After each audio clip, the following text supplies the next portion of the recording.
چلو کپڑے اتارو جلدی سے، مرجان نے اپنی نظر کا چشمہ ٹھیک کرتے ہوئے کہا تھا۔ ملیحہ کی آنکھوں سے آنسو بہہ رہے تھے۔ وہ کہنے لگی، سر پلیز پلیز مجھے جانے دیں۔ ملیحہ ہاتھ جوڑتے ہوئے کہنے لگی، لیکن مرجان کچھ بھی سننے کے موڈ میں نہیں تھا۔ وہ کہنے لگا، چلو چلو شاباش، اتارو اپنی شرٹ، ورنہ میں تمہیں پیپر میں فیل کر دوں گا۔ تمہارے مستقبل کی ڈوریں اس وقت میرے ہاتھ میں ہیں۔ میرا ایک سائن تمہیں 4 سال کے لیے ٹرمینیٹ کر دے گا۔ ابھی تم اچھی طرح سوچ لو کہ تمہیں کیا کرنا ہے۔ ملیحہ روئے جا رہی تھی، وہ ہاتھ جوڑے ہوئے تھی۔ وہ کہنے لگی، سر پلیز میرے ساتھ ایسا کچھ مت کریں، میں آپ کے سامنے ہاتھ جوڑتی ہوں۔ لیکن مرجان کی نظریں بس اس کے پورے وجود پر سفر کر رہی تھی۔ وہ کہنے لگا، میرے اندر کی آگ مزید مت بھڑکاؤ، تمہارے پاس زیادہ وقت نہیں ہے، تمہیں مجھے بھی خوش کرنا ہے اور اپنا بورڈ کا پیپر بھی دینا ہے، اور 10 منٹ تم ضائع کر چکی ہو۔ اپنی گھڑی کی طرف دیکھ کر مرجان نے کہا تھا۔ نظریں اب بھی اس کی یونیفارم کی چست قمیض پر ٹکی ہوئی تھی، جو اس کی رعنائیوں کو چھپانے کے لیے ناکافی تھی۔ مرجان کہنے لگا، دیکھو میں تمہارے ساتھ زبردستی نہیں کروں گا، کیونکہ کل کو تم مجھ پر الزام لگا سکتی ہو کہ میں نے تمہارے ساتھ زیادتی کی، زبردستی کی، تمہیں بے آبرو کرنے کی کوشش کی، اسی لیے تم جو کرو گی خود کرو گی۔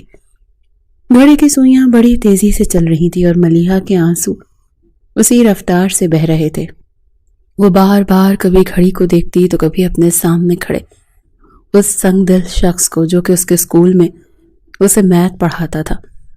پتہ نہیں ایگزامینیشن بورڈ میں وہ کیسے پہنچ گیا تھا۔ نہ صرف وہاں پہنچا تھا بلکہ اس کی کلاس میں جا کر سب کے سامنے اس کا پیپر چھینا اور کہنے لگا، تم چیٹنگ کیوں کر رہی ہو؟ ملیحہ تو اس کی بات سن کر حیران تھی۔ سب کے سامنے اسے کلائی پکڑ کر اسے ایک بند کمرے میں لے کر آیا تھا، اور اب جو کچھ اس سے کہہ رہا تھا وہ ملیحہ سوچ بھی نہیں سکتے تھے۔ مرجان کہنے لگا، دیکھو اب تم اپنا وقت ضائع کر رہی ہو اور مجھے بھی بور کر رہی ہو۔ تمہیں دیکھ کر میں پاگل ہو جاتا ہوں، جانتی ہو نا، تو اپنے ہوش و حواس کھونے لگتا ہوں۔ یہ کہتے ہوئے وہ ایک ایک قدم آگے بڑھ رہا تھا اور ملیحہ ایک ایک قدم پیچھے۔ وہ کہنے لگا، پہلی ہی نظر جب میری تم پر پڑی تھی تو میں تبھی سوچ چکا تھا کہ تمہیں اپنے سامنے بے حجاب دیکھوں گا۔ اب جلدی سے اتارو اپنا یونیفارم اور وہ کرو جو میں چاہتا ہوں، ورنہ 3 سال کے لیے ٹرمینیٹ لیٹر جاری ہو جائے گا۔ تمہارا مستقبل تباہ ہو جائے گا، تمہاری زندگی برباد کر کے رکھ دوں گا میں تم سے جینے کا حق چھین لوں گا، یہاں تک کہ تمہیں اور ایک کال گرل میں کوئی بھی فرق نہیں رہے گا۔ لوگ تمہیں نفرت سے دیکھیں گے، لڑکے تم پر فکرے کسیں گے، راستے میں تمہیں روک روک کر یہی پوچھیں گے کہ بتا دو 2 گھنٹے کا کیا لوگی، 3 گھنٹے کا کیا لوگی، یا یہ بتاؤ کہ 10 منٹ کا کیا لوگی۔ ایک ایک قدم وہ اس کی جانب بڑھا رہا تھا اور ملیحہ کو لگ رہا تھا جیسے اس کا سانس رک جائے گا۔ پیچھے دیوار تھی، اسی لیے ملیحہ کا راستہ رکا تھا، اور مرجان اپنا ہاتھ اس کے دونوں جانب دیواروں پر رکھے اور اپنا چہرہ اس کے چہرے کے بالکل قریب کر گیا۔ وہ کہنے لگا، بتاؤ کیا چاہتی ہو تم؟ مجھے سیراب کر دو اور میں اس بات کو راضی رکھوں گا۔ تم ایک باعزت لڑکی ہی کہلاؤ گی، یا پھر میں تمہیں بدنام کر دوں گا، اور تم جانتی ہو نا، بد سے بدنام برا ہوتا ہے۔ انسان بدی کر کے لوگوں کی نظر میں اپنے آپ کو اچھا ثابت کر لیتا ہے، لیکن اگر بدنام ہو جائے تو کبھی بھی لوگوں کی نظروں میں اس کا مقام نہیں بن پاتا۔ اب یہ تمہارے ہاتھ میں ہے، وقت تمہارے پاس ہے۔ نہیں، یہ کہتے ہوئے وہ اس کے بہتے ہوئے آنسوؤں کو اپنے رخسار سے صاف کر رہا تھا، اور ملیحہ پوری کی پوری کانپ رہی تھی۔ مرجان کی ہلکی ہلکی شیف اس کے نازک رخساروں اور کسی کانٹے کی طرح چپ رہی تھی۔ پہلی بار ملیحہ کے قریب کوئی یوں آیا تھا۔ اس کی گرم سانسیں اس کے چہرے پر پڑ رہی تھی اور ملیحہ کو لگ رہا تھا کہ بس اس کا دم نکل جائے گا۔ وہ اپنی عزت گنوانا نہیں چاہتی تھی، نہ ہی وہ اپنا مستقبل داؤ پر لگانا چاہتی تھی۔ فیصلہ کرنا ہی اس کے لیے بہت مشکل ہو رہا تھا، اور اس پر مرجان کی بڑھتی ہوئی جسارتیں اس کی جان نکال رہی تھی۔ وہ کہنے لگی، سر پلیز مجھ سے دور رہیں۔ وہ کہنے لگا، ایسے کیسے دور رہوں؟ پاگل تو تم نے مجھے ہی کیا ہے۔ ایسا لباس پہن کر آؤ گی تو بڑے بڑوں کا ایمان ڈول جائے گا، اور میں تو پھر مرجان ہوں، ایک کریکٹر لیس ٹیچر۔ اپنی اسٹوڈنٹ پر گندی نظر رکھتا ہوں جو بڑا سخت تھا۔ وہ کہنے لگا میرے پاس وقت نہیں ہے، میں صرف تمہیں 2 منٹ دے رہا ہوں، تیسرے منٹ یا تو تم اپنی شرٹ اتارو گی یا پھر میں تمہیں واپس کلاس میں چھوڑاؤں گا اور تمہیں ٹرمینیٹ کر دوں گا۔ یہ کہہ کر وہ کچھ پیچھے ہٹا تھا لیکن اس لڑکی کی بے بسی کو دیکھ رہا تھا جو پوری کی پوری لرز رہی تھی۔ 1 منٹ گزر چکا تھا اور دوسرے منٹ اور سیکنڈ کی سوئیاں بڑی تیزی سے سفر کر رہی تھیں۔ جب ملیحہ نے گھڑی کی طرف دیکھا، اپنے آنسو صاف کیے اور اپنا یونیفارم کی شرٹ کے اوپر کے بٹن کھولنے لگی۔ یہ دیکھ کر مرجان کے چہرے کی مسکراہٹ مزید بڑھی تھی۔ پھر اس نے آگے بڑھ کر ملیحہ کا اسکارف سر سے اتار کر زمین پر پھینک کر اس پر اپنے جوتے رکھے تھے۔ اس کا گلے میں پہنا ہوا دوپٹہ اتار کر ایک طرف پھینکا تھا۔ ملیحہ اپنی آنکھیں بند کر چکی تھی اور اب مرجان اس کے یونیفارم کی شرٹ کے اوپر سے ہی۔ مرجان کا آج اس اسکول میں پہلا دن تھا۔ سب سے پہلے پرنسپل کے پاس ہی گیا تھا۔ اس نے کہا تھا کہ آپ 9th اور 10th کلاس کو میتھ پڑھائیں گے اور ابھی آپ میٹرک کلاس میں جائیں۔ اس نے کہا اوکے سر۔ مرجان جیسے ہی 10th کلاس کے اندر داخل ہوا تو سامنے ہی ایک لڑکی وائٹ بورڈ پر بلیک مارکر سے کچھ لکھ رہی تھی۔ مرجان نے دروازے پر دستک دی تو اس نے پلٹ کر دروازے کی طرف دیکھا اور کہنے کی یس کم ان۔ کون ہے آپ؟ وہ کہنے لگا میں اس کلاس میں میتھ کا نیو ٹیچر ہوں۔ وہ لڑکی کہنے لگی لیکن اس کلاس میں تو میرا پیریڈ ہے۔ مرجان یہ سن کر کچھ حیران ہوا۔ وہ کہنے لگا دیکھیں میم مجھے پرنسپل نے اسی کلاس میں جانے کے لیے کہا ہے۔ وہ کہنے لگی ہو سکتا ہے آپ کو سننے میں غلطی ہوئی ہو کیونکہ اس کلاس میں پہلا پیریڈ تو میرا ہوتا ہے۔ مرجان کہنے لگا ایسا کریں آپ پرنسپل سے جا کر پوچھ لیں کیونکہ انہوں نے ہی مجھے یہاں بھیجا ہے۔ وہ کہنے لگی میں کیوں جا کر پوچھوں، یقیناً آپ کو سننے میں غلطی ہوئی ہوگی۔ چلیں آپ اسٹوڈنٹ سے پوچھ لیں۔ جی بتائیے سب اسٹوڈنٹس، پہلا پیریڈ آپ کی کلاس میں کون لیتا ہے؟ سب اسٹوڈنٹس کہنے لگے مس آپ لیتی ہیں۔ مرجان کہنے لگا چلیں ٹھیک ہے، میں دوبارہ پرنسپل سے بات کر لیتا ہوں۔ جیسے ہی اس نے باہر کی جانب قدم بڑھائے تو وہ لڑکی کہنے لگی اصل میں کچھ لوگوں کو شوق ہوتا ہے، جہاں خوبصورت لڑکی دیکھی نہیں لائن مارنے کا موقع ہاتھ سے جانے نہیں دیتے۔ توبہ ہے بھائی، کیا دور آ گیا ہے۔ یہ سن کر مرجان کو بڑا غصہ آیا تھا۔ اس نے پلٹ کر اس لڑکی کو دیکھا۔ وہ کہنے لگا دیکھیں مس، آپ جو کوئی بھی ہیں اپنی زبان کو ذرا سنبھال کر بات کریں۔